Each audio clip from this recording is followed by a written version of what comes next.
Welcome back. આજે સ્થાનિક સ્વરાજની ચૂંટણીને લઈને મતદાન થઈ રહ્યું છે। અલગ અલગ મતદાન કેન્દ્રો પર જનતા પહોંચી રહી છે પોતાનો કિંમતી મત આપવા માટે અને અલગ અલગ દ્રશ્યો પણ જોયા। રાજકોટમાં વજુભાઈ વાળાએ મતાધિકારનો ઉપયોગ કર્યો, મત આપ્યો અને તમામ લોકોને વધુમાં વધુ મત કરવાની અપીલ કરી છે। તો બીજી તરફ મયંક નાયક સાંસદ અને તેમણે મહેસાણામાં તેમની પત્ની સાથે પોતાના મતાધિકારનો ઉપયોગ કર્યો અને તમામ લોકોને મત આપવા માટેની અપીલ કરી છે। આપ જુઓ, આ મતદાન કેન્દ્રો છે અને ત્યાં વહેલી સવારના દ્રશ્યો અમે આપને બતાવી રહ્યા છે। દર્શલ અમારી સાથે લાઈવ જોડાઈ ગયા છે। દર્શલ, ધીમે ધીમે લોકો છે હવે મતદાન કેન્દ્રો પર પહોંચી ગયા છે અને મતદાન કેન્દ્રો પર લોકો કયા મુદ્દાઓ સાથે પહોંચ્યા છે, કેવો માહોલ છે, કેટલો ઉત્સાહ છે મતદારોમાં?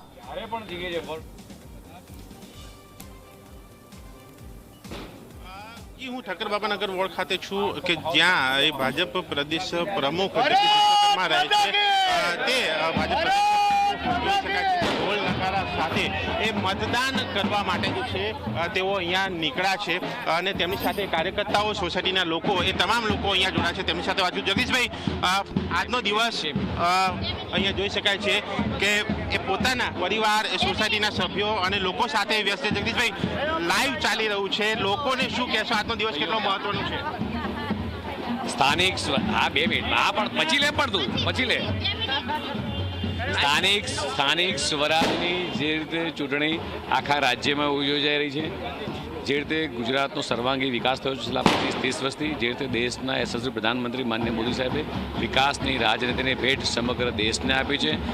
આજ ભારતીય જનતા પાર્ટીને મળતું જનસમર્થન પ્રજા તરફથી 140 કરોડ જનતાનું જનસમર્થન ભારતીય જનતા પાર્ટીને છે અને ગુજરાતની 6.5 કરોડ જનતાનું જનસમર્થન એ પણ ભારતીય જનતા પાર્ટી વર્ષોથી આપ જોઈ રહ્યા છો। જે રીતે આખો વિક્રમ પાર્ક સોસાયટી પરિવાર સાથે બજાદ સાથે મળી મતદાન પહેલાં બાદમાં જલપાન સાથેના શ્રેય સાથે જે આગળ વધી રહ્યા છે।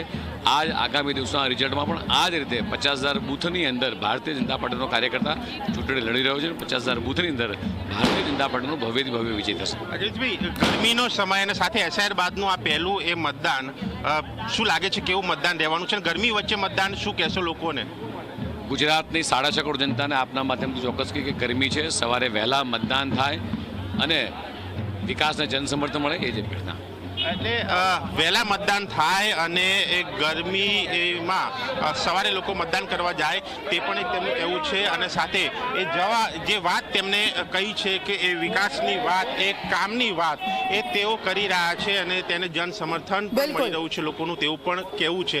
હવે જોવાનું એ છે કે જ્યારે આ મતદાનની શરૂઆત થઈ છે અને તેમાં છેલ્લે આંકડો શું આવે છે। બિલકુલ દર્શક, આપની પાસેથી અપડેટ્સ લેતા રહીશું। આગળ વાત કરીએ તો